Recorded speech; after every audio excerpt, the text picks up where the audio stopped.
Pernahkah kita berhenti sebentar saja?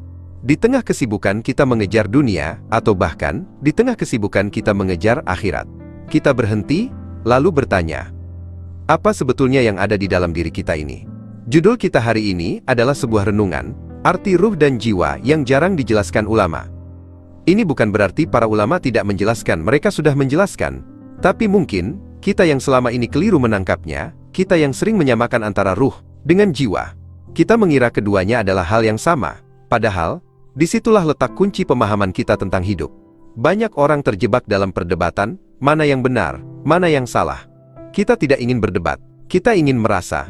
Kita ingin mendinginkan yang panas. Kita ingin mencari makna sejati, makna di balik kata.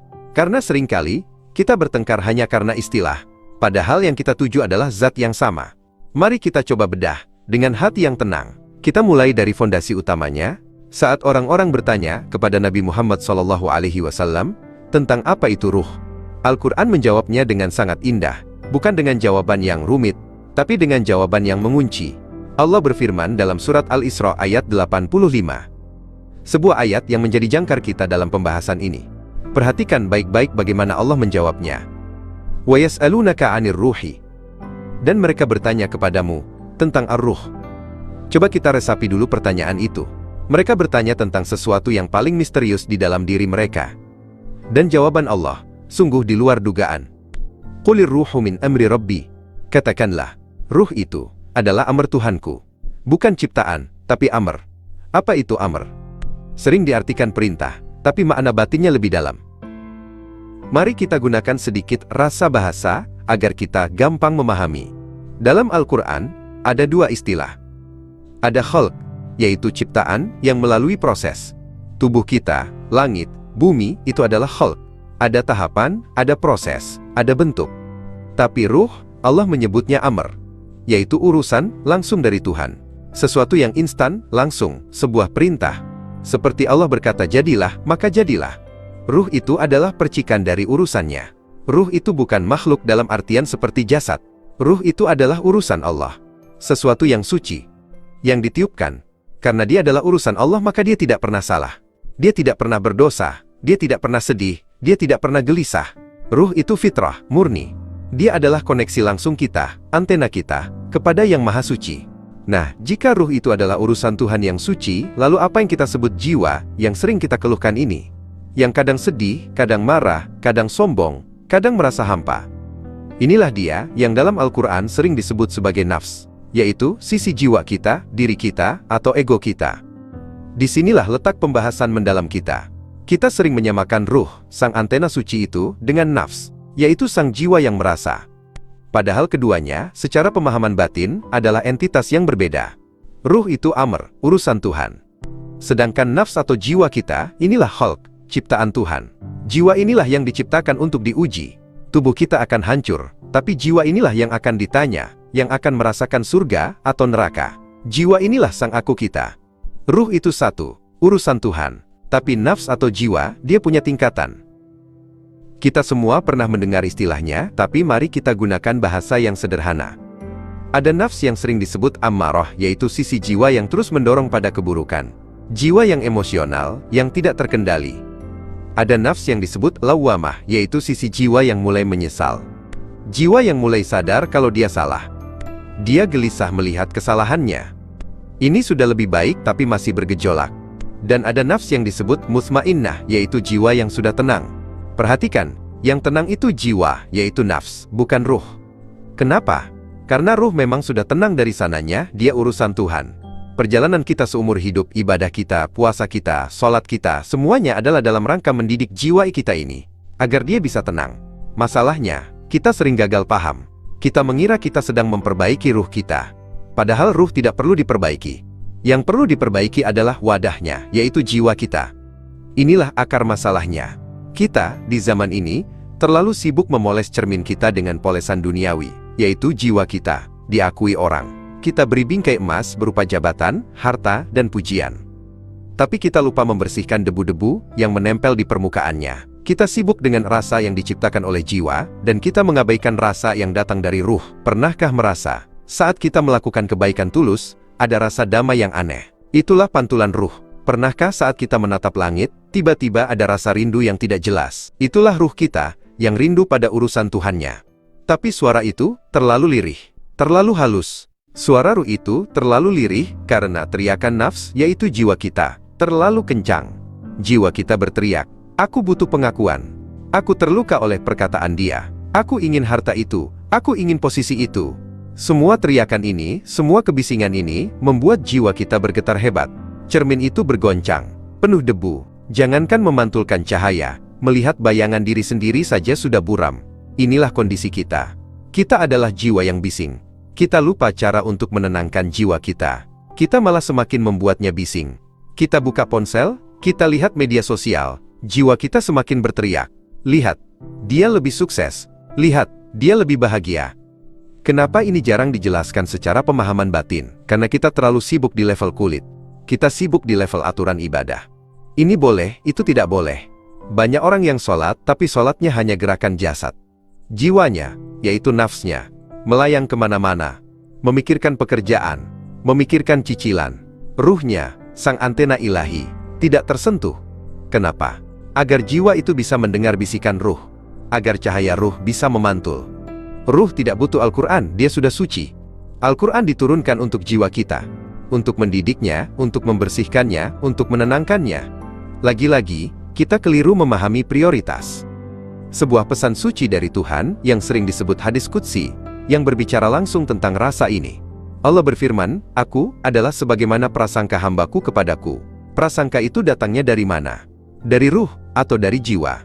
Prasangka itu datangnya dari jiwa, dari nafs kita. Ruh tidak berprasangka, ruh itu yakin.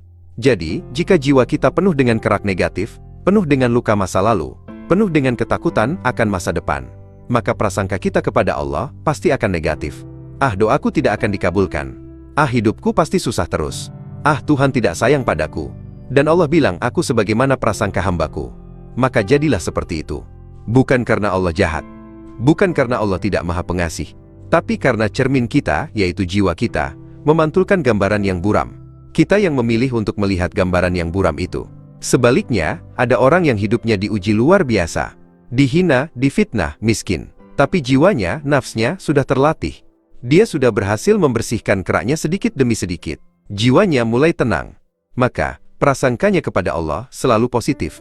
Ini pasti yang terbaik. Di balik ini pasti ada hikmah. Aku yakin Allah bersamaku. Dan apa yang terjadi? Allah berkata, "Aku sebagaimana prasangka hambaku." Maka, hidupnya pun terasa damai, meskipun dari luar terlihat menderita. Dia sudah berhasil membuat jiwanya selaras dengan ruhnya. Cerminnya sudah mulai bersih, sehingga pantulan cahaya ruh, yaitu urusan Tuhan, mulai terlihat di wajahnya. Disinilah letak pemahaman batinnya, pemahaman sejatinya, bahwa nasib kita, rasa hidup kita, bukanlah ditentukan oleh kejadian di luar, tapi oleh kualitas jiwa kita, kualitas nafs kita, dalam merespon kejadian itu.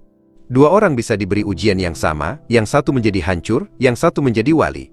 Yang hancur adalah yang merespon dengan jiwa yang penuh amarah. Yang menjadi wali adalah yang merespon dengan jiwa yang tenang.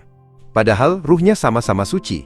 Ujiannya sama, tapi cerminnya berbeda kualitas. Maka, akar masalah kita sekarang sudah jelas. Kita gagal memahami diri kita sendiri. Sekarang, kita masuk lebih dalam. Setelah kita pahami perbedaan fundamental ini, antara ruh sang antena, dan jiwa sang cermin, masalah baru muncul. Masalahnya adalah, kita sudah terlanjur hidup puluhan tahun. Puluhan tahun kita mengidentifikasi diri kita dengan jiwa kita. Jiwa ini, nafs ini, sudah merekam semuanya. Luka masa kecil, kegagalan cinta, hinaan orang, rasa iri, rasa bangga. Semua rekaman itu, menjadi debu yang menempel di cermin kita. Debu itu sudah menjadi kerak, sudah mengeras. Kita sholat, tapi keraknya masih di sana. Kita puasa, tapi keraknya masih menempel. Kita sedekah, tapi keraknya hanya menipis sedikit. Kita merasa lelah. Kenapa sudah ibadah, tapi hati masih gelisah? Inilah mengapa judul kita adalah jarang dijelaskan. Bukan karena tidak ada, tapi karena kita enggan mempelajarinya. Kita lebih suka sesuatu yang instan. Kita lebih suka hiburan. Kita lebih suka perdebatan kulit di media sosial, daripada refleksi dalam di kesunyian malam. Kita lebih suka bertanya, apa aturannya, daripada bertanya, apa rasanya ini bagi jiwaku. Kita telah mengubah agama dari sebuah perjalanan rasa, sebuah pemahaman batin, menjadi sekumpulan peraturan, sekumpulan aturan. Padahal keduanya, harus berjalan beriringan. Kisah pemahaman batin Nabi Ayub alaihissalam adalah pelajaran tentang pembersihan jiwa, pembersihan nafs. Iblis hanya bisa menggoda jiwa kita, menggoda ego kita. Iblis tidak bisa menyentuh ruh kita. Ruh itu amar Tuhan, urusan Tuhan, terlalu suci untuk disentuh iblis. Iblis membisiki jiwa Nabi Ayub, "Lihat, Tuhanmu tidak adil. Kamu sudah taat tapi kamu disiksa." Ini adalah bisikan yang sama yang datang ke jiwa kita setiap hari. Kamu sudah sholat kok hidupmu susah terus. Dia tidak sholat kok kaya raya. Jika jiwa kita kotor, kita akan percaya pada bisikan itu. Kita akan marah pada Tuhan. Kita akan berhenti ibadah. Tapi jiwa Nabi Ayub alaihissalam sudah terlatih. Dia tahu ini adalah proses pembersihan. Dia tetap berprasangka baik. Sekarang, kita lihat pemahaman batin dari Nabi kita, Nabi Muhammad SAW. Beliau adalah manusia yang jiwanya, yaitu nafsnya, paling sempurna. Tapi apa yang dikatakan oleh jiwa Nabi Muhammad SAW, yang sudah tenang, yang sudah 100% selaras dengan ruh, dengan urusan Tuhan itu. Beliau berkata jangan. Beliau tidak membiarkan jiwanya, tidak membiarkan rasa sakit hati dan rasa marah mengambil alih. Cermin jiwanya begitu bersih, sehingga yang memantul bukanlah ego yang terluka. Yang memantul adalah sifat Allah, Sang Maha Pengasih, Maha Penyayang. Beliau malah mendoakan mereka, "Ya Allah, beri mereka petunjuk, karena mereka tidak tahu. Aku berharap, dari tulang sulbi mereka, akan lahir generasi yang menyembah-Mu." Ini adalah puncak pemahaman batin. Sebuah jiwa, sebuah nafs, yang sudah tidak memiliki dirinya sendiri, tapi sudah dimiliki sepenuhnya oleh cahaya Tuhannya. Jadi, masalah kita sekarang sudah jelas. 1. Kita keliru memahami, kita menyamakan ruh yang suci dengan jiwa yang diuji. 2. Akibat kekeliruan itu, kita salah fokus. Kita sibuk mencari ruh, padahal seharusnya kita membersihkan jiwa, membersihkan nafs. 3. Kita sibuk membersihkan dengan cara yang salah. Kita beribadah, tapi masih dengan ego jiwa kita, sehingga kerak di cermin jiwa kita bukannya hilang, malah semakin tebal. Karena jiwa yang sombong, merasa tidak perlu dibersihkan. Dia merasa sudah bersih. Dia merasa sudah dekat dengan Tuhan, padahal dia sedang jauh dari pemahaman sejati. Dia merasa sudah memahami ruh, padahal dia hanya memuja jiwanya sendiri, yang dibungkus dengan jubah agama.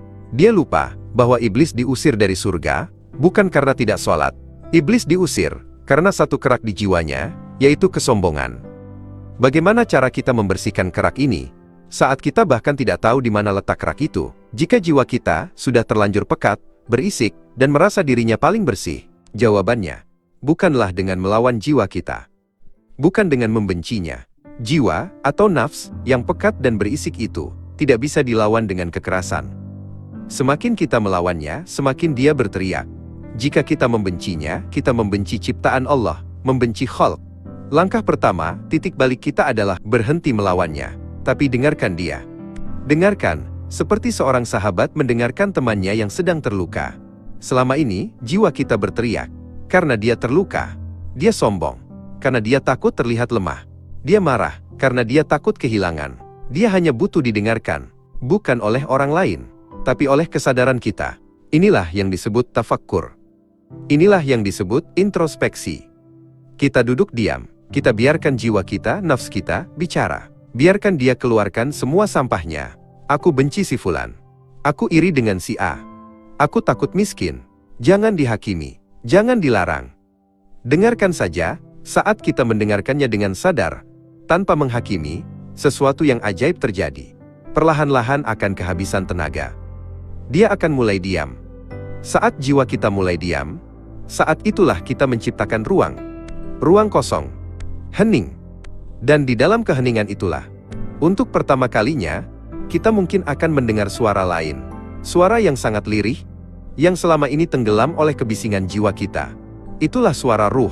Suara ruh itu bukan berupa kata-kata. Dia berupa rasa. Rasa damai yang tiba-tiba.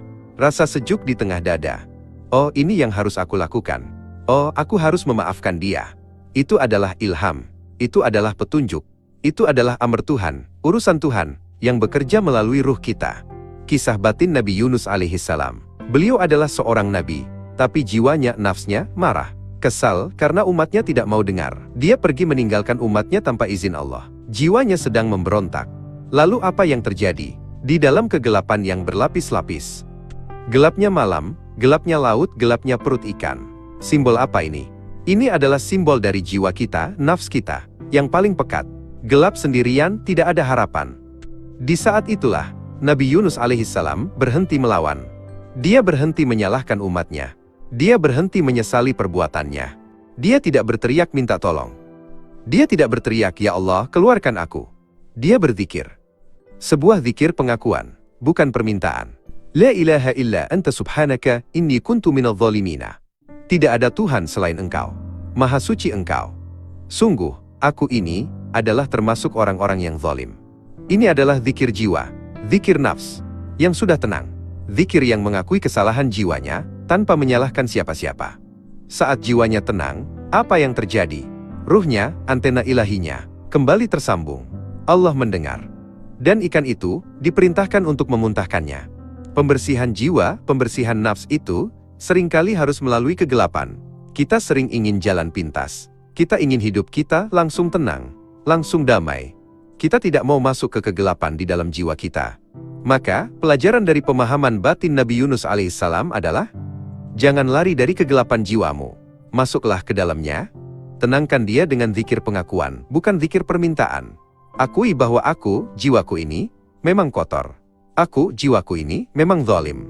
Saat kita bisa mengnolkan jiwa kita, saat itulah cahaya ruh bisa masuk. Kisah batin yang sering kita salah pahami. Kisah Nabi Ibrahim alaihissalam dan putranya, Nabi Ismail alaihissalam. Perang antara jiwa, yaitu nafs, melawan ruh, yaitu perintah. Bayangkan, Nabi Ibrahim sudah tua, baru dapat anak yang sangat dicintainya. Ismail, anak itu adalah segalanya, bagi jiwanya, bagi sisi kemanusiaannya. Cinta seorang ayah, itu fitrah, itu adalah kerak paling indah, yang menempel di cermin jiwanya. Kerak cinta. Lalu, Allah memerintahkan sesuatu yang tidak masuk akal, bagi jiwa. Sembelih anakmu. Nabi Ibrahim alaihissalam pasti berteriak, tidak mungkin, ini pasti dari setan. Aku sangat mencintai anak ini. Ini tidak adil. Ini adalah pertarungan antara suara jiwa, suara ego, yang sangat kencang, dengan suara ruh, suara urusan Tuhan, yang sangat lirih. Apa yang dilakukan Nabi Ibrahim alaihissalam? Dia menenangkan jiwanya. Dia dialog dengan jiwanya. Dan puncaknya, dia dialog dengan Ismail. Wahai anakku, aku bermimpi. Dia tidak sedang meminta izin. Dia sedang menenangkan jiwanya, dan jiwa Ismail. Wahai ayahku, lakukan apa yang diperintahkan. Subhanallah. Keduanya berhasil menenangkan jiwa mereka. Keduanya berhasil mendengar suara ruh, di atas teriakan cinta duniawi, di atas cinta ayah ke anak. Saat jiwa keduanya sudah pasrah total, saat cermin keduanya sudah hening total, saat itulah Allah berkata, sudah cukup Ibrahim. Pisau itu tidak jadi menyembelih, karena tujuannya bukan darah Ismail. Allah hanya ingin jiwa Ibrahim bersih 100%. Proses menyembelih Ismail, yaitu ego kita, inilah yang disebut ikhlas. Dari akar kata bahasa Arab yang artinya murni. Murni dari kepentingan jiwa, murni dari kepentingan ego. Lalu bagaimana dengan kita? Yang masih penuh amarah, yang masih penuh penyesalan. Kita punya pesan suci Tuhan, hadis qudsi tentang ampunan. Allah berfirman, wahai anak Adam, seandainya dosamu, kerak jiwamu, setinggi langit, kemudian engkau datang kepadaku, meminta ampun, niscaya aku ampuni, dan aku tidak peduli. Ini adalah tawaran pembersih instan. Namanya istighfar. Bukan istighfar di lidah. Bukan istighfar yang hanya astagfirullah, tapi jiwanya, nafsnya, masih ingin maksiat lagi. Tapi istighfar pemahaman batin. Istighfar yang lahir dari jiwa yang sudah melihat kerak-keraknya sendiri. Seperti proses yang kita bahas tadi. Maka, perjalanan ini adalah perjalanan pulang. Kita semua berasal dari amr Tuhan. Dari ruh. Kita ditiupkan ke dalam janin, yaitu jasad, yang kemudian menumbuhkan nafs, yaitu jiwa. Kita hidup di dunia, untuk mendidik jiwa ini. Agar jiwa ini saat kembali nanti, sudah bersih, sudah tenang. Wahai jiwa yang tenang, kembalilah kepada Tuhanmu. Perhatikan, yang dipanggil pulang itu jiwa, yaitu nafs, bukan ruh. Karena ruh tidak pernah kemana-mana, dia selalu bersama Tuhannya. Dia adalah amr Tuhan, urusan Tuhan. Jiwa kitalah yang sedang merantau di dunia ini. Perjalanan prakteknya adalah, mulai sekarang, latih kesadaran kita. Saat sedang marah, berhenti sejenak, sadari. Oh, ini jiwa saya sedang berteriak. Jangan langsung diikuti. Tarik nafas. Saat sedang iri melihat postingan teman, sadari. Oh, ini jiwa saya sedang membandingkan. Jangan langsung dituruti. Ucap istighfar. Saat sedang dipuji orang, sadari. Oh, ini jiwa saya sedang merasa besar. Jangan langsung bangga. Latihan ini jauh lebih berat daripada sholat tahajud ribuan rakaat di tempat sepi. Karena di tempat sepi, jiwa kita, nafs kita, sedang tidur. Tidak ada yang mengganggunya. Mudah sekali merasa khusyuk, tapi di tengah keramaian, saat berinteraksi dengan manusia lain, disitulah jiwa kita diuji habis-habisan. Saat antri diserobot, saat di jalan disalib, saat di kantor difitnah, saat di rumah tidak dihargai. Apakah kita akan membiarkan jiwa kita bereaksi dan semakin kotor? Atau kita akan sadar dan menenangkannya agar semakin bersih? Maka, jangan benci pada orang yang menyakiti kita. Jangan benci pada situasi yang menyulitkan kita. Boleh jadi, mereka adalah alat yang Allah kirimkan. Jika kita melihatnya dengan kacamata jiwa, dengan kacamata ego, kita akan menderita. Kita akan balas dendam. Tapi, jika kita melihatnya dengan kacamata ruh, dengan kacamata kesadaran, kita akan berterima kasih. Ya Allah, terima kasih, Engkau sedang membersihkanku. Ini adalah perjalanan seumur hidup. Tidak ada kata selesai. Tidak ada kata lulus. Bahkan sampai napas terakhir, iblis akan terus mencoba menempelkan debu terakhir di cermin jiwa kita. Perjalanan ini adalah tentang proses membersihkannya, bukan tentang hasil akhirnya, apakah sudah bersih atau belum. Karena Allah tidak melihat hasil akhir. Allah melihat kesungguhan kita dalam proses pembersihan itu. Sesuai pesan sucinya, jika dia mendekat padaku sejengkal, aku mendekat padanya sehasta. Kesungguhan inilah yang disebut jihad. Jihad akbar. Jihad melawan jiwa kita, melawan nafs kita sendiri. Kita tutup perjalanan ini dengan kembali ke ayat fondasi kita. Ingat, di babak pertama, kita bingung tentang ruh. Dan Al-Quran menjawab, Qulir ruhu min amri rabbi. Katakanlah, ruh itu adalah amr, urusan Tuhanku. Di akhir perjalanan ini, kita akhirnya faham. Kenapa Allah menjawab seperti itu? Allah tidak menjelaskan apa itu ruh, karena kita, dengan jiwa kita, tidak akan pernah sanggup memahaminya. Itu urusannya. Allah seolah berkata, wahai manusia, jangan sibuk bertanya tentang ruhku. Sibuklah mengurus jiwamu, nafsmu, yang aku ciptakan khalq itu. Bersihkan jiwamu, tenangkan jiwamu. Karena pada akhirnya, perjalanan spiritual ini bukanlah tentang mengetahui apa itu ruh, tapi tentang menjadi jiwa, menjadi nafs yang pantas untuk ditempati oleh ruh, oleh urusan Tuhan yang suci itu. Ini bukanlah perjalanan mencari Tuhan, tapi perjalanan membersihkan diri agar kita ditemukan oleh Tuhan. Bersihkan cerminmu, dan cahaya itu akan datang dengan sendirinya. Karena cahaya itu sebenarnya tidak pernah pergi. Jika hatimu tersentuh, biarkan perjalanan ini menjadi doa yang hidup lewat dirimu.